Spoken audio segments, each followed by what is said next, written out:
Hi friends, welcome back to OET news info box. OET related ആയിട്ടുള്ള കൂടുതൽ videos കാണുവാനും അത് പഠിക്കുവാനും ഒക്കെ താല്പര്യമുള്ളവർ ഈ ചാനൽ സബ്സ്ക്രൈബ് ചെയ്യുക.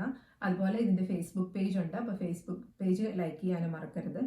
കൂടുതൽ വീഡിയോസ് അപ്ലോഡ് ചെയ്യുമ്പോൾ നോട്ടിഫിക്കേഷൻ ലഭിക്കാൻ വേണ്ടി നോട്ടിഫിക്കേഷൻ ബട്ടൺ നിങ്ങൾക്ക് പ്രസ് ചെയ്യാവുന്നതാണ്.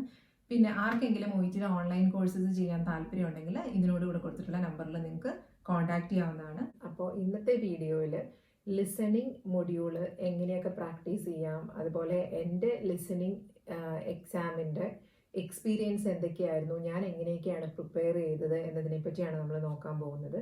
അപ്പോൾ ലിസണിങ് ഞാൻ OET ലിസണിങ് പ്രാക്ടീസ് ചെയ്ത് തുടങ്ങുന്നത്, OET വേണ്ടി പ്രിപ്പയർ ചെയ്ത് തുടങ്ങുന്നത് 2018 ബിഗിനിങ്ങിലാണ്. അപ്പം ലിസണിങ് മൊഡ്യൂള് നോക്കുവാണെങ്കിൽ ഇനിഷ്യലി എനിക്ക് ബുദ്ധിമുട്ടുകളുണ്ടായിരുന്നു.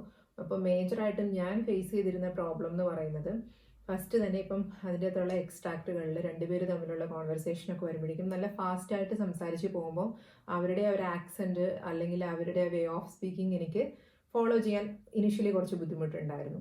അതിനുശേഷം അത് ഒരു ഫാസ്റ്റായിട്ടുള്ള കോൺവെർസേഷൻ ആണെങ്കിൽ അതേ ഇപ്പോൾ നമുക്ക് കിട്ടിയിരിക്കുന്ന ബുക്ക്ലെറ്റിലുള്ള ക്വസ്റ്റ്യൻസ് വെച്ചിട്ട് അതിൻ്റെ ആൻസേഴ്സ് ഫൈൻഡ് ഔട്ട് ചെയ്ത് സ്പീഡിൽ എഴുതി അടുത്ത ക്വസ്റ്റ്യനിലോട്ട് പെട്ടെന്ന് മൂവ് ചെയ്യാനും അതേസമയം തന്നെ ലിസണിങ്ങിലുള്ള ഓഡിയോ ലിസൺ ചെയ്ത് മുൻപോട്ട് പോകാനും ബുദ്ധിമുട്ടുകളുണ്ടായിരുന്നു.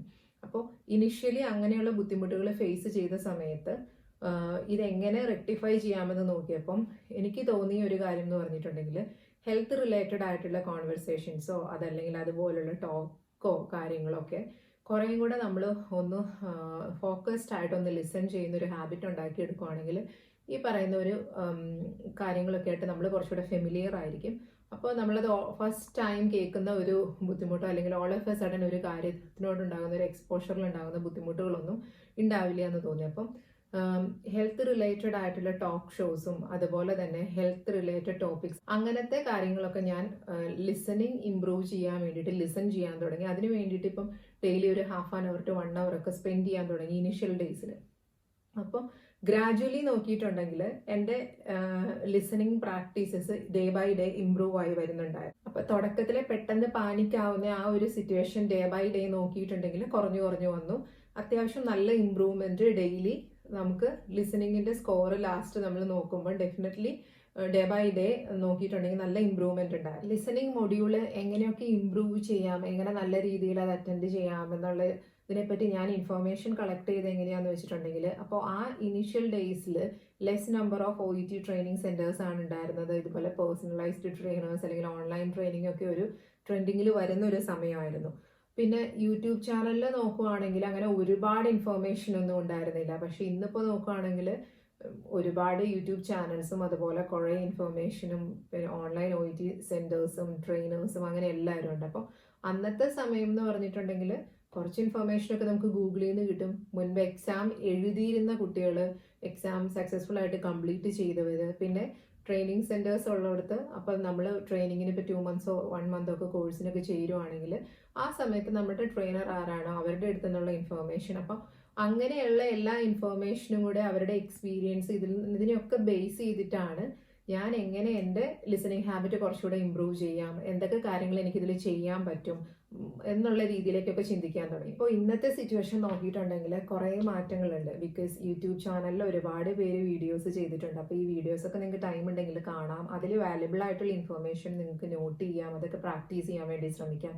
പിന്നെ OET ഒഫീഷ്യൽ വെബ്സൈറ്റിൽ തന്നെ ഒരുപാട് ഇൻഫർമേഷൻ ഇപ്പോൾ റിലീസ് ചെയ്യുന്നുണ്ട്. ഇപ്പോൾ എൻ്റെ ലിസണിങ് മൊഡ്യൂള് അറ്റൻഡ് ചെയ്യുന്ന വിധം അല്ലെങ്കിൽ എൻ്റെ ലിസണിങ് ഹാബിറ്റ്സ് ഇംപ്രൂവ് ചെയ്യാൻ വേണ്ടിയിട്ട് ഞാൻ ട്രൈ ചെയ്ത കുറേ കാര്യങ്ങൾ, ഞാൻ ചെയ്ത ഹോംവർക്കുകൾ എന്തൊക്കെയാണെന്ന് ചോദിച്ചിട്ടുണ്ടെങ്കിൽ, ഞാൻ ആദ്യമേ മെൻഷൻ ചെയ്തിരുന്നു ഹെൽത്ത് റിലേറ്റഡ് ആയിട്ടുള്ള ഇൻഫർമേഷൻ ടോക്ക് ഷോസ് ഒക്കെ അതുപോലുള്ള പ്രോഗ്രാംസ് ഒക്കെ ഞാൻ ലിസൺ ചെയ്യാൻ തുടങ്ങി. അപ്പോൾ എൻ്റെ ആ ഒരു പെർട്ടിക്കുലർ ലാംഗ്വേജുമായിട്ടുള്ള ഫെമിലിയാരിറ്റി കുറച്ച് കൂടി, ആക്സെന്റ് എനിക്ക് കുറേ കൂടെ ഫോളോ ചെയ്യാൻ പറ്റി എന്നൊക്കെ ഞാൻ പറഞ്ഞു.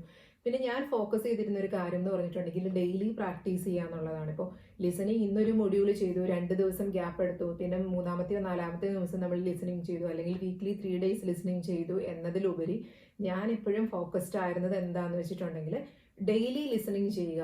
അതിപ്പോൾ ഞാൻ ഒരു ലിസണിങ് മാത്രമൊന്നുമല്ല ചില ദിവസം ചെയ്യാറ്. എനിക്ക് കിട്ടുന്ന ടൈം അനുസരിച്ച് മോർണിംഗ് ആണെങ്കിലും ഈവനിങ് ആണെങ്കിലും ഞാൻ ലിസണിങ് മൊഡ്യൂൾസ് പ്രാക്ടീസ് ചെയ്യാറുണ്ടായിരുന്നു. പിന്നെ ഞാൻ ലിസണിങ് മൊഡ്യൂൾസിന്റെ ഒരു ഇത് ഇമ്പ്രൂവ് ചെയ്യാൻ വേണ്ടി ചെയ്ത വേറൊരു കാര്യം എന്താന്ന് പറഞ്ഞിട്ടുണ്ടെങ്കിൽ, മോർണിംഗ് നമ്മുടെ മനസ്സ് എപ്പോഴും ഫ്രഷ് ആയിരിക്കും, നമ്മുടെ ബ്രെയിനും നല്ല ആക്റ്റീവ് ആയിരിക്കുന്ന ടൈമാണ്. അപ്പം മോർണിംഗ് എഴുന്നേറ്റ് ഫസ്റ്റ് അതന്നെ ഇപ്പോൾ നമ്മൾ പഠിക്കാനിരിക്കുകയാണ് അല്ലെങ്കിൽ പ്രാക്ടീസ് ചെയ്യാനിരിക്കുകയാണെങ്കിൽ, ഞാൻ ചെയ്തുകൊണ്ടിരുന്ന കുറേ കാലം ചെയ്തൊരു കാര്യം എന്താണെന്ന് വെച്ചിട്ടുണ്ടെങ്കിൽ പ്രോഗ്രാംസ് ലിസൺ ചെയ്യാറുണ്ട്. അപ്പം ഞാൻ ഹെഡ്സെറ്റ് വെച്ചിട്ട് മേ ബി ഒരു 13 മിനിറ്റ്സ് അത് നന്നായിട്ട് ലിസൺ ചെയ്യുമായിരുന്നു. കുറച്ച് ദിവസം കഴിഞ്ഞപ്പോൾ ഞാനത് കേട്ടുകൊണ്ട് എഴുതാൻ തുടങ്ങി. അപ്പം നമ്മളിപ്പോൾ ലിസണിങ് എന്ന് പറയുന്ന മൊഡ്യൂളിൽ എല്ലാവർക്കും അറിയാം, നമ്മളത് ഒരേ സമയം അത് ലിസൺ ചെയ്യണം, അതേ സമയത്ത് ക്വസ്റ്റ്യൻസ് വായിച്ച് മനസ്സിലാക്കി അതിൻ്റെ ആൻസർ അവർ പറയുന്ന എക്സ്ട്രാക്റ്റിൽ നിന്ന് മനസ്സിലാക്കി നമ്മളത് എഴുതുകയും ചെയ്യണം. അപ്പം 2-3 ആക്ടിവിറ്റീസ് അറ്റ് എ ടൈം നടക്കുന്നതാണ്. അപ്പം ലിസൺ ചെയ്യുക എന്ന് മാത്രമുള്ളതല്ല നമ്മൾ ഇമ്പ്രൂവ് ചെയ്തെടുക്കേണ്ടത്. ലിസണിങ് എന്ന് പറയുന്ന മൊഡ്യൂളിൽ ഈ പറയുന്ന കാര്യങ്ങളൊക്കെ നടക്കുന്നുണ്ട്. അപ്പോൾ ഒരു ഇനിഷ്യൽ ഡേയ്സ് ഞാനത് ലിസൺ ചെയ്യുക മാത്രമാണ് ചെയ്തുകൊണ്ടിരുന്നത്. അതിനുശേഷം ഞാനത് കേട്ടുകൊണ്ട് എഴുതാൻ തുടങ്ങി. അപ്പോൾ ആദ്യമൊക്കെ നോക്കിയിട്ടുണ്ടെങ്കിൽ ഇപ്പോൾ ഒരു പേജ് നമ്മൾ എഴുതിയ പലയിടത്തും ഒരുപാട് ഗ്യാപ്പുകൾ ഉണ്ടായിരുന്നു. പക്ഷെ കുറച്ച് നാൾ കഴിയുമ്പോഴേക്കും നമുക്ക് അവർ പറയുന്നതെല്ലാം അത്യാവശ്യം നല്ല രീതിയിൽ എഴുതാൻ പറ്റും. അപ്പം അതിൻ്റെ ഒരു ബെനിഫിറ്റ് എന്താന്ന് പറഞ്ഞിട്ടുണ്ടെങ്കിൽ, നമുക്ക് ആ ലിസൺ ചെയ്തുകൊണ്ട് എഴുതാനുള്ള സ്പീഡ് കൂടും. അവർ പറയുന്ന ഓൾമോസ്റ്റ് എല്ലാ കാര്യങ്ങളും നമ്മൾ ഡെയിലി കേൾക്കുന്നത് കൊണ്ട് മനസ്സിലാവുകയും ചെയ്യും. അത് നല്ല ഫെമിലിയർ ആയിരിക്കും ഇങ്ങനത്തെ ഇൻഫർമേഷൻ എല്ലാം തന്നെ. ഇപ്പം നമ്മൾ OETയുടെ എക്സാമിന് വേണ്ടി പ്രിപ്പയർ ചെയ്യുന്ന സമയത്ത്, ഇപ്പം ഇന്നിപ്പോൾ നമ്മൾ ലിസണിങ് മൊഡ്യൂളിനെ പറ്റിയാണ് സംസാരിക്കുന്നത്, എൻ്റെ എക്സ്പീരിയൻസിനെ പറ്റി. അപ്പം ലിസണിങ് മൊഡ്യൂൾ പ്രാക്ടീസ് ചെയ്യുന്ന സമയത്ത് നമുക്ക് ഓരോ ദിവസവും ഓരോ എക്സ്പീരിയൻസ് ആണ്. അതായത് ചില ക്വസ്റ്റ്യൻസ് എന്ന് പറയുന്നത് ചിലപ്പോൾ വളരെ ഈസി ആയിരിക്കും, അപ്പോൾ നമുക്ക് നല്ല സ്കോർ ഉണ്ടാവും. എന്നാൽ നെക്സ്റ്റ് ഡേ നമ്മൾ ലിസണിങ് ഇതേപോലെ തന്നെ നല്ലപോലെ ഫോക്കസ്ഡ് ആയിട്ട് ചെയ്യുമ്പോൾ ക്വസ്റ്റ്യൻസ് നല്ല ബുക്ക്ലെറ്റിൽ വരുന്ന ക്വസ്റ്റ്യൻസ് നല്ല പാടാണ്. അതുപോലെ തന്നെ അതിൻ്റെ ഓഡിയോയും കുറച്ച് ടഫാണെങ്കിൽ ഡെഫിനറ്റ്ലി നമുക്ക് മാർക്ക് കുറവായിരിക്കും. പക്ഷെ നമ്മളത് ഓർത്ത് ഡെസ്പാവേണ്ട കാര്യമൊന്നുമില്ല, ബിക്കോസ് അത് ആ ഒരു ദിവസത്തെ കാര്യം മാത്രമാണ്. പക്ഷെ മെജോറിറ്റി ഡേയ്സിൽ നോക്കിയിട്ടുണ്ടെങ്കിൽ നമ്മൾ നന്നായിട്ട് പ്രാക്ടീസ് ചെയ്തിട്ടുണ്ടെങ്കിൽ ഡെഫിനറ്റ്ലി നമുക്ക് റിക്വയർഡ് ആയിട്ടുള്ള സ്കോർ നമുക്ക് കിട്ടും. ഇനിഷ്യൽ ഡേയ്സിൽ ഫസ്റ്റ് 2 വീക്സ് ഒക്കെ നോക്കിയിട്ടുണ്ടെങ്കിൽ എൻ്റെ ഒരു ലിസണിങ്ങിൻ്റെ സ്കോർ എന്ന് പറഞ്ഞത് അപ്പാരൻ്റ്ലി കുറവായിരുന്നു. അപ്പം ഞാൻ തന്നെ ചിന്തിച്ചിട്ടുണ്ടോ, ഇത് വളരെ ഹാർഡായിട്ടുള്ളൊരു മൊഡ്യൂളാണോ, എന്താണ് ഇത്രമാത്രം പ്രോബ്ലം, ഇത് എങ്ങനെ നമുക്ക് ഇമ്പ്രൂവ് ചെയ്യാൻ പറ്റുമെന്നൊക്കെ അപ്പോഴാണ് നമ്മൾ ചിന്തിച്ചു തുടങ്ങുന്നത്. പക്ഷേ ഗ്രാജുവലി നമ്മൾ ഡെയിലി പ്രാക്ടീസ് ചെയ്യുകയും നല്ലപോലെ ഫോക്കസ്ഡ് ആയിട്ട് മുൻപോട്ട് പോവുകയും ചെയ്തിട്ടുണ്ടെങ്കിൽ ഈ 2 വീക്സ് ഒക്കെ കഴിഞ്ഞപ്പോഴേക്കും ഒരു മാർജിനൽ ആയിട്ടുള്ള ഡിഫറൻസ് ഡെഫിനറ്റ്ലി ഉണ്ടായിരുന്നു.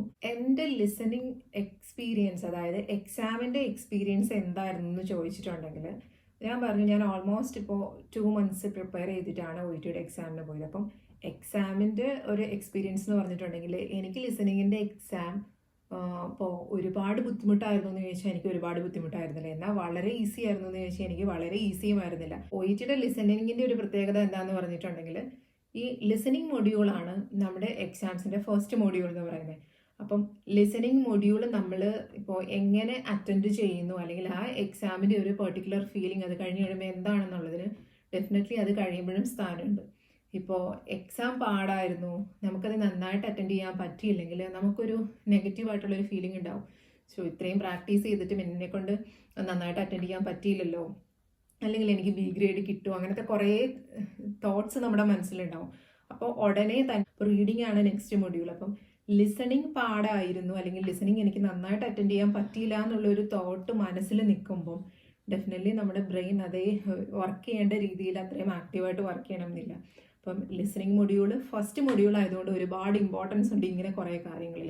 അപ്പോൾ അതിലുള്ള എന്തെങ്കിലും നെഗറ്റീവായിട്ടുള്ളൊരു ഫീലിങ്ങോ എക്സ്പീരിയൻസോ ഉണ്ടെങ്കിൽ നമ്മൾ അതിനെപ്പറ്റി കൂടുതൽ ചിന്തിക്കാൻ പോകരുത്. കൂടുതൽ ചിന്തിച്ചിട്ടുണ്ടെങ്കിൽ അതിനുശേഷം വരുന്ന 2 മൊഡ്യൂൾ, സെക്കൻഡ് മൊഡ്യൂളായിട്ടുള്ള റീഡിങ്ങും തേർഡായിട്ട് വരുന്നത് റൈറ്റിങ്ങുമാണ്. അത് നമുക്ക് നല്ല രീതിയിൽ ചിലപ്പം അറ്റൻഡ് ചെയ്യാൻ പറ്റിയെന്ന് വരില്ല. ലിസണിങ് പ്രാക്ടീസ് ചെയ്തുകൊണ്ടിരുന്ന സമയത്ത് എനിക്ക് ഉണ്ടായിരുന്ന ഒരു പേഴ്സണൽ ആയിട്ടുള്ള പ്രോബ്ലം, ഞാൻ ഫേസ് ചെയ്തൊരു കാര്യം എന്ന് പറഞ്ഞിട്ടുണ്ടെങ്കിൽ, ഇപ്പോൾ ലിസണിങ് ഇപ്പോൾ ഒരു ക്വസ്റ്റ്യൻ എനിക്ക് ആൻസർ കിട്ടിയില്ല എന്ന് വിചാരിക്കുക, അപ്പോൾ അടുത്ത ഓഡിയോ ഇങ്ങനെ റണ്ണിങ് ആയിരിക്കും. നമ്മളാണെങ്കിൽ അടുത്ത ക്വസ്റ്റ്യൻ വായിച്ചിട്ട് ഓക്കെ ഇതിൻ്റെ പാരാഫ്രൈസ് ചെയ്ത് എങ്ങനെയാണ് അവർ ആൻസർ പറഞ്ഞേക്കുന്നതെന്ന് നമ്മളാണെങ്കിൽ അത് പെട്ടെന്ന് അത് കണ്ടുപിടിക്കുകയും ചെയ്യണം. പക്ഷേ എൻ്റെ ഇനിഷ്യൽ ഡേയ്സിലൊരു പ്രോബ്ലം എന്ന് പറഞ്ഞിട്ടുണ്ടെങ്കിൽ, ഒരു ആൻസർ മിസ്സായാൽ ഞാൻ കുറച്ച് നേരം ചിലപ്പോൾ അവിടെ സ്ട്രക്കായി പോകും. അങ്ങനെ നോക്കിയിട്ടുണ്ടെങ്കിൽ ചിലപ്പം 2-3 ആൻസേഴ്സ് എനിക്ക് ലൊക്കേറ്റ് ചെയ്യാൻ പറ്റിയെന്ന് വരില്ല. അപ്പം അതൊക്കെ മാറ്റിയെടുക്കാൻ വേണ്ടിയിട്ട് സത്യം പറഞ്ഞിട്ടുണ്ടെങ്കിൽ ഡെയിലിയുള്ള പ്രാക്ടീസസും ഞാൻ സെൽഫായിട്ട് ഇതാണ് എൻ്റെ പ്രോബ്ലം എന്ന് അവെയർ ആയതൊക്കെ എന്നെ ഹെൽപ്പ് ചെയ്തിട്ടുണ്ട്. അപ്പം എനിക്ക് തോന്നുന്നു ഇപ്പം പ്രാക്ടീസ് ചെയ്യുന്ന കാൻഡിഡേറ്റ്സ്, ലിസണിങ്ങിന് വേണ്ടി പ്രിപ്പയർ ചെയ്യുന്ന കാൻഡിഡേറ്റ്സിന് ആദ്യം ഉണ്ടാവേണ്ടത് സെൽഫ് അവെയർനെസ് ആണെന്ന് തോന്നുന്നു. സെൽഫ് അവെയർനെസ് എന്ന് പറയുമ്പോൾ ഒരാൾക്ക് തന്നെ അറിയാൻ പറ്റണം കുറച്ച് നാൾ പ്രാക്ടീസ് ചെയ്ത് കഴിയുമ്പം ആ പെർട്ടിക്കുലർ പേഴ്സൻ്റെ മിസ്റ്റേക്സ് എന്തൊക്കെയാണ്, എന്തൊക്കെ കാര്യങ്ങളാണ് ലാക്ക് ആവുന്നത്, എന്തുകൊണ്ടായിരിക്കാം എനിക്ക് ഇതിൽ സ്കോർ കുറയുന്നതെന്ന്. അപ്പം അങ്ങനെ ഒരു സെൽഫ് അവെയർനെസ് വരുവാണെങ്കിൽ അങ്ങനത്തെ മിസ്റ്റേക്സ് കറക്റ്റ് ചെയ്തിട്ട് ലിസണിങ് മൊഡ്യൂൾ എങ്ങനെ കുറേയും കൂടെ നന്നായിട്ട് ഈസി ആയിട്ട് പ്രാക്ടീസ് ചെയ്യാം, ആ ഹാബിറ്റ് എങ്ങനെ ഇമ്പ്രൂവ് ചെയ്യാം, കുറേയും കൂടെ എങ്ങനെ ഫോക്കസ്ഡ് ആയിരിക്കാം എന്നുള്ള കാര്യത്തെപ്പറ്റിയൊക്കെ ചിന്തിക്കാൻ പറ്റും. OETയുടെ ലിസണിങ് പ്രാക്ടീസ് ചെയ്ത് തുടങ്ങിയ സമയത്ത് എനിക്ക് അത്യാവശ്യം നല്ല സ്ട്രെസ് ഉണ്ടായിരുന്നു. ബിക്കോസ് മാർക്കിൽ പ്രോബ്ലംസ് ഉണ്ട്, അതായത് സ്കോറിൽ പ്രോബ്ലംസ് ഉണ്ട്. അപ്പോൾ ഇതിപ്പം ഞാൻ 2 months അല്ലെങ്കിൽ 3 months ഇത് പ്രാക്ടീസ് ചെയ്ത് ഇത് ഓക്കെ ആവും അങ്ങനത്തെ കാര്യങ്ങൾ. പിന്നെ എൻ്റെ മിസ്റ്റേക്സ് എന്താണെന്ന് എനിക്ക് ആ സമയത്ത് അത്ര ബോധ്യം ഉണ്ടായിരുന്നില്ല. അപ്പം എന്നെ സംബന്ധിച്ച് ഞാൻ ചെയ്തിരുന്ന ഒരു കാര്യം എന്ന് പറഞ്ഞിട്ടുണ്ടെങ്കിൽ, ഇപ്പോൾ എൻ്റെ ഫ്രണ്ട്സ് ഉണ്ടാവുമല്ലോ, നമ്മൾ പഠിക്കുന്ന സമയത്ത് അതേപോലെ OETക്ക് പ്രിപ്പയർ ചെയ്യുന്ന കുട്ടികൾ. അപ്പം അവരുടെ അടുത്തൊക്കെ എനിക്ക് ഇങ്ങനെയാണ് തോന്നുന്നത് അല്ലെങ്കിൽ എൻ്റെ പ്രോബ്ലംസ് ഇതാണെന്നൊക്കെ ഷെയർ ചെയ്യുമ്പം അവർ ഓരോരുത്തരും അവരുടെ പ്രോബ്ലംസ് പറയും. ഈ ലിസണിങ്ങിൽ എൻ്റെ പ്രശ്നം ഇതാണ്. അതിപ്പോൾ ഏത് മൊഡ്യൂളിലാണെങ്കിലും നമ്മുടെ ഫ്രണ്ട്സ് നമ്മുടെ അടുത്ത് ഷെയർ ചെയ്യും, ഇന്നതാണ് പ്രശ്നം, എനിക്ക് അതിൽ ഫോക്കസ് ചെയ്യാൻ പറ്റുന്നില്ല, അല്ലെങ്കിൽ എനിക്ക് ക്വസ്റ്റ്യൻസ് അറ്റൻഡ് ചെയ്യുമ്പോൾ ഉണ്ടാകുന്ന പ്രോബ്ലംസ് ഇതൊക്കെയാണ്, നിനക്ക് ഇങ്ങനത്തെ പ്രശ്നങ്ങളുണ്ടോ, അങ്ങനത്തെ കാര്യങ്ങളൊക്കെ നമ്മൾ ഡിസ്കസ് ചെയ്യും. അതേപോലെ തന്നെ നമ്മുടെ ട്രെയിനറിൻ്റെ അടുത്ത് നമ്മൾ പറയും. അപ്പം എന്നെ ആ ഒരു സ്ട്രെസ്സ് ഒരു പരിധി വരെ റിലീവ് ചെയ്യാൻ വേണ്ടി ഹെൽപ്പ് ചെയ്തത് എൻ്റെ ട്രെയിനറും എൻ്റെ ഫ്രണ്ട്സും തന്നെയാണ്. അപ്പോൾ ഫ്രണ്ട്സിൻ്റെ അടുത്ത് സംസാരിക്കുമ്പോൾ വേറെയും ബെനിഫിറ്റ്സ് ഉണ്ട്. ഇപ്പം അതിൽ ചില കുട്ടികൾ പല ടെക്നിക്സ് യൂസ് ചെയ്യുന്നുണ്ടാവാം ഈ ക്വസ്റ്റ്യൻസ് ടാക്കിൾ ചെയ്യാനും അതുപോലെ തന്നെ സ്മൂത്തായിട്ട് ലിസണിങ് മൊഡ്യൂൾ അറ്റൻഡ് ചെയ്യാനൊക്കെ വേണ്ടിയിട്ട്. അപ്പം നല്ല ഫ്രണ്ട്സ് ഉണ്ടെങ്കിൽ ഡെഫിനറ്റ്ലി അവർ ഈ ടിപ്സ് നമുക്ക് പറഞ്ഞു തരും, അല്ലെങ്കിൽ ഇങ്ങനെ ഒന്ന് ചെയ്ത് നോക്കൂ എന്ന് പറയും. നമ്മൾ സംസാരിക്കുന്നതിലൂടെ നമ്മുടെ പാതി സ്ട്രെസ്സും റിലീവ് ആവും. അതുപോലെ ട്രെയിനേഴ്സിനും അവർ ഓൾറെഡി എക്സാമൊക്കെ ഇതേപോലെ തന്നെ ഹാൻഡിൽ ചെയ്ത് സക്സസ്ഫുൾ ആയിട്ടുള്ളവരാണ്. അപ്പം അവർക്കും ഇതിനെപ്പറ്റി ഒരുപാട് കാര്യങ്ങൾ അറിയാമായിരിക്കും. അവരും അവരുടെ എക്സ്പീരിയൻസ് നമുക്ക് പറഞ്ഞു തരും, അല്ലെങ്കിൽ ഇങ്ങനെ ഒന്ന് ട്രൈ ചെയ്ത് നോക്കുന്ന സജഷൻസ് തരും. ഈ പറയുന്ന ഒരു ഇങ്ങനത്തെ ഒരു എന്താ പറയുക, ഒരു കമ്മ്യൂണിക്കേഷൻ ഈ ട്രെയിനറുമായിട്ടും അതുപോലെ ഫ്രണ്ട്സൊക്കെ ആയിട്ട് മെയിൻറ്റെയിൻ ചെയ്യുന്നത് എപ്പോഴും നല്ലതാണ്. കാരണം നമുക്കതിൽ നിന്ന് ഒരുപാട് ടിപ്സും കിട്ടും, നമ്മുടെ സ്ട്രെസ്സും റിലീവ് ആകും, നമ്മൾ കുറേ കൂടെ പോസിറ്റീവായിട്ട് അതിനെ കാണാൻ ശ്രമിക്കും. ഇനീഷ്യൽ ടൈമിൽ ഞാൻ ലിസണിങ് മൊഡ്യൂൾ പ്രാക്ടീസ് ചെയ്യുന്ന സമയത്ത് ഞാൻ ഇതിൻ്റെ കീവേഡ് സെർച്ച് ചെയ്യുക, അല്ലെങ്കിൽ അതിനെപ്പറ്റി അവരെപ്പോഴാണ് സംസാരിക്കുന്നത്, അങ്ങനെയുള്ള കാര്യങ്ങളാണ് മെയിനായിട്ടും ഫോക്കസ് ചെയ്തുകൊണ്ടിരുന്നത്. പിന്നീട് ഓരോരോ ടിപ്സും അതുപോലെയുള്ള പല ഇൻഫർമേഷനും ട്രെയിനറിൽ നിന്നും, ഞാൻ പറഞ്ഞില്ലേ ഫ്രണ്ട്സിൽ നിന്നും ഒക്കെ കിട്ടിക്കഴിഞ്ഞപ്പോഴേക്കും ഞാൻ കുറച്ചുകൂടെ ഓർഗനൈസ്ഡ് ആയി ഇതിൻ്റെ കാര്യത്തിൽ. അപ്പോൾ പിന്നെ ഞാൻ ഇവരെങ്ങനെയാണ് ഈ പെർട്ടിക്കുലർ കാര്യം പാരാഫ്രൈസ് ചെയ്ത് ഈ ഓഡിയോയിൽ അവരെങ്ങനെയാണ് സംസാരിക്കുന്നതെന്നുകൂടെ ഞാൻ ഫോക്കസ് ചെയ്യാൻ തുടങ്ങി. പിന്നെ എനിക്ക് മനസ്സിലായ ഒരു കാര്യം എന്ന് പറഞ്ഞിട്ടുണ്ടെങ്കിൽ, നമുക്കിപ്പം ക്വസ്റ്റ്യൻ ബുക്ക്ലെറ്റ് കിട്ടിക്കഴിയുമ്പോൾ ഓരോ പെർട്ടിക്കുലർ ക്വസ്റ്റ്യനും വായിച്ച് കഴിയുമ്പോൾ നമുക്ക് കുറേ കാര്യങ്ങൾ അസ്യൂം ചെയ്യാൻ പറ്റും. അപ്പം ഒരു ക്വസ്റ്റ്യൻ വായിച്ച് കഴിയുമ്പോൾ നമുക്ക് അസ്യൂം ചെയ്യാം, ഓക്കെ ഇതിൻ്റെ ആൻസർ എന്ന് പറയുന്ന ഒരു നൗൺ ആയിരിക്കാം, അല്ലെങ്കിൽ ഇതിൻ്റെ ആൻസർ എന്ന് പറയുന്ന ഒരു പെർട്ടിക്കുലർ മെഡിസിൻ ആയിരിക്കാം. അപ്പോൾ ആ ക്വസ്റ്റ്യൻ വായിക്കുമ്പോൾ ആ ക്വസ്റ്റ്യൻ ടൈപ്പ് ഏതാണെന്ന് നോക്കിയിട്ടുണ്ടെങ്കിൽ നമുക്ക് അതിൻ്റെ ആൻസർ ഇന്നതായിരിക്കുമെന്ന് അസ്യൂം ചെയ്യാനുള്ളൊരു കഴിവ് നമുക്കുണ്ട്. അപ്പോൾ ഈ പറയുന്ന ഒരു ലാസ്റ്റ് സ്റ്റേജൊക്കെ എത്തിയപ്പോഴേക്കെന്ന് പറഞ്ഞിട്ടുണ്ടെങ്കിൽ ഞാൻ കീവേഡ്സിലും ഫോക്കസ് ചെയ്യാറുണ്ട്. അതേ രീതിയിൽ തന്നെ എങ്ങനെയാണ് ഇവിടെ കൊടുത്തിരിക്കുന്ന ഇൻഫർമേഷൻ അവർ പാരാഫ്രൈസ് ചെയ്ത ഓഡിയോയിൽ പറയുന്നത്, അതേപോലെ എനിക്ക് എങ്ങനെ ഈ പെർട്ടിക്കുലർ ക്വസ്റ്റ്യൻ്റെ ആൻസർ ഏത് രീതിയിലാണ് എനിക്ക് അസ്യൂം ചെയ്യാൻ പറ്റുന്നത്, അങ്ങനെയുള്ള എല്ലാ കാര്യങ്ങളിലൂടെ കൂട്ടിച്ചേർത്തിട്ടാണ് അവസാനം ഞാൻ OETയുടെ ലിസണിങ് മൊഡ്യൂൾ ഹാൻഡിൽ ചെയ്തുകൊണ്ടിരുന്നത്. അപ്പം നമ്മൾ പല രീതിയിൽ ഒരു കാര്യത്തിനെ അറ്റ് എ ടൈമിൽ അപ്രോച്ച് ചെയ്യുമ്പോൾ നമുക്കത് കുറേ കൂടെ ഈസി ആയിട്ട് വരും. അപ്പോൾ എക്സാം ഡേറ്റ് ഒക്കെ എടുത്തതിന് ശേഷം ഞാൻ ലാസ്റ്റ് സ്റ്റേജ് പ്രിപ്പറേഷൻ എങ്ങനെയാണ് ചെയ്തതെന്ന് പറയാം. അതെങ്ങനെയായിരുന്നു എന്ന് വെച്ചിട്ടുണ്ടെങ്കിൽ, അപ്പോൾ എനിക്കിപ്പോൾ എക്സാം ഒരു തേഴ്സ്ഡേയോ ഫ്രൈഡേ അങ്ങനെ ഏതെങ്കിലും, ഞാൻ ഡേറ്റ് ഇപ്പോൾ എക്സാക്ട്ലി ഓർക്കുന്നില്ല, എന്നാലും അങ്ങനെ ഒരു ഡേ ആയിരുന്നെങ്കിൽ ഞാൻ അതിനും 1 week മുൻപേ കറക്റ്റായിട്ട് 9 o'clock, ഇപ്പോൾ എൻ്റെ എക്സാം ആ പർട്ടിക്കുലർ ഞാൻ എക്സാം അറ്റൻഡ് ചെയ്ത ഡേയിൽ ഇപ്പം 9 o'clock ആണ് ലിസണിങ് സ്റ്റാർട്ട് ചെയ്യുന്നത്. അപ്പം 9 to 10 listening, 10 to 11 reading, 11 to 12 എന്താ പറയുക റൈറ്റിംഗ്, അങ്ങനെ ആയിരുന്നുവെങ്കിൽ ഞാൻ എന്താ ചെയ്തതെന്ന് വെച്ചിട്ടുണ്ടെങ്കിൽ അതിന് 1 week മുമ്പ് തൊട്ട് കറക്റ്റായിട്ട് എല്ലാ ദിവസവും ഈ 9 മണി തൊട്ട് 10 മണി വരെയുള്ള സമയത്ത് ഞാൻ ലിസണിങ് ചെയ്യും. നെക്സ്റ്റ് 10 to 11 ഞാൻ റീഡിങ് ചെയ്യും. ദെൻ ലൈക്ക് 11 to 12 ഞാൻ റൈറ്റിംഗ് ചെയ്യും. അപ്പോൾ അങ്ങനെ ആ ഒരു 3 hours ഞാനൊരു 1 week കണ്ടിന്യൂസ് ആയിട്ട് എൻ്റെ എക്സാം ടൈം മുന്നിൽ കണ്ടുകൊണ്ട് ഞാൻ ഇതുപോലെ ഒക്യുപ്പൈഡ് ആയിരുന്നു. ലൈക്ക് നന്നായിട്ട് പ്രാക്ടീസ് ചെയ്യുമായിരുന്നു. ആ ഒരു പെർട്ടിക്കുലർ ടൈം ഞാൻ എപ്പോഴും ഇതേ 3 modules ഒരു 7 days മിനിമം ഞാൻ അങ്ങനെ ചെയ്തിട്ടുണ്ട്. അപ്പം അങ്ങനെ ചെയ്തതിൻ്റെ ഒരു ബെനിഫിറ്റ് എന്താണെന്ന് ചോദിച്ചിട്ടുണ്ടെങ്കിൽ, ഞാൻ 8th day ഒറിജിനൽ എക്സാമിന് പോകുമ്പം എനിക്ക് അത്ര ഫിയർ ഉണ്ടാവാൻ വഴിയില്ല. കാരണം കഴിഞ്ഞ ഒരാഴ്ചയായിട്ട് എൻ്റെ ഒരു റൊട്ടീനാണത്, ഞാനിത് സ്ഥിരമായിട്ട് ചെയ്യുന്നുണ്ട്. സോ അതിലെങ്ങനെ ഞാൻ നന്നായിട്ട് കൂളായിട്ടിരുന്നു, വീട്ടിലിരുന്ന് നമ്മൾ എഴുതുമ്പോൾ ഡെഫിനറ്റ്ലി കൂളായിട്ടാണ് കാര്യങ്ങൾ ഹാൻഡിൽ ചെയ്യുക. അതേപോലെ ഇപ്പോൾ നമ്മൾ ഇൻസ്റ്റിറ്റ്യൂട്ടിലോ ഇപ്പം നമ്മൾ പഠിക്കുന്ന ഏതൊരു സിറ്റുവേഷനിലായാലും നമ്മൾ അതിനെ വളരെ കൂളായിട്ടായിരിക്കും ഹാൻഡിൽ ചെയ്യുന്നത്. പക്ഷേ എക്സാം ഡേ ഫിയർ എന്ന് പറയുന്നത് ഇറ്റ്സ് എൻറ്റയർലി ഡിഫറെൻറ്റ്. അപ്പം എക്സാം ഡേയിൽ ഇതേ കാര്യങ്ങൾ തന്നെ റീക്രിയേറ്റ് ചെയ്യപ്പെടുമ്പം അത്രയ്ക്കൊരു ഫിയറോ ഫീലിങ്സോ ഒന്നും ഉണ്ടാവേണ്ട ഒരു കാര്യമില്ല. കാരണം നമ്മളത് കഴിഞ്ഞ ഒരാഴ്ചയായിട്ട് റൊട്ടീനായിട്ട് ചെയ്തുകൊണ്ടിരിക്കുന്ന കാര്യങ്ങളാണ്. അപ്പം എനിക്ക് തോന്നുന്നു അങ്ങനെ ചെയ്ത് അതൊക്കെ നമ്മളെ പോസിറ്റീവായിട്ട് നന്നായിട്ടൊന്ന് വെൽ പ്രിപ്പയർഡ് ആയിരിക്കാൻ വേണ്ടി ഹെൽപ്പ് ചെയ്യുന്നത്. ഇതിപ്പോൾ ഞാൻ നല്ലപോലെ ടൈം ഉള്ളവർക്ക് അല്ലെങ്കിൽ വീട്ടിലിരുന്ന് പ്രിപ്പയർ ചെയ്യുന്നവർക്ക്, ടൈം ഉള്ളവർക്കൊക്കെയാണ് ഇങ്ങനെ ചെയ്യാൻ പറ്റത്തുള്ളൂ. ഇപ്പം ഡ്യൂട്ടി ഒക്കെ ചെയ്തുകൊണ്ട് കൂട്ടത്തിൽ പഠിക്കുന്ന ഒരുപാട് കാൻഡിഡേറ്റ്സ് ഉണ്ടാവും. അപ്പം അവർക്ക് ഇത് ചിലപ്പം ഈ റൊട്ടീനൊന്നും ഫോളോ ചെയ്യാൻ പറ്റിയെന്ന് വരില്ല. അപ്പം അവർ ഇതോർത്ത് വിഷമിക്കേണ്ട ഒരു കാര്യമില്ല. എക്സാമിനെ പറ്റി ഓവർ കൺസേൺഡ് ആവേണ്ട ആവശ്യമില്ല, ഓവർ സ്ട്രെസ്ഡും ആവേണ്ട ആവശ്യമില്ല. എക്സാം ഉള്ള ആ ഒരു പെർട്ടിക്കുലർ വീക്കിൽ നല്ല കാമായിരിക്കാൻ വേണ്ടി ശ്രദ്ധിക്കുക. മാക്സിമം നമ്മൾ എന്താണോ ചെയ്യുന്നത് അതിൽ ഫോക്കസ്ഡ് ആയിരിക്കുക. എക്സാം ഡേക്ക് മുൻപ് നന്നായിട്ട് നമ്മൾ നമ്മുടെ മനസ്സിനെ തന്നെ കാമാക്കുക, ബ്രെയിൻ ഷട്ട് ഡൗൺ ചെയ്യാൻ കുറച്ച് സമയം കൊടുക്കുക, നന്നായിട്ട് ഉറങ്ങുക, അത്യാവശ്യം നന്നായിട്ട് ആഹാരം കഴിക്കുക. ദെൻ എക്സാം ഡേയിൽ നമ്മൾ എല്ലാത്തിനെയും പറ്റിയും പോസിറ്റീവായിട്ട് ചിന്തിക്കുക. നല്ലൊരു റിസൾട്ടാണ് ലഭിക്കാൻ പോകുന്നത്, എനിക്ക് നന്നായിട്ട് എക്സാം അപ്പിയർ ചെയ്യാൻ പറ്റും എന്നിങ്ങനെ നമ്മളോട് തന്നെ സംസാരിക്കുന്നത് ഡെഫിനറ്റ്ലി നമ്മുടെ പെർഫോമൻസിനെ നല്ല രീതിയിൽ ബാധിക്കും. അപ്പോൾ എക്സാം ഡേയിൽ ഈവൻ ഇപ്പോൾ ലിസണിങ് അറ്റൻഡ് ചെയ്യുന്ന സമയത്ത് 1-2 ആൻസേഴ്സ് ഒക്കെ മിസ്സായാലും നമ്മൾ അതിനെപ്പറ്റി ഓവർ കൺസേൺഡ് ആവേണ്ട ആവശ്യമൊന്നുമില്ല.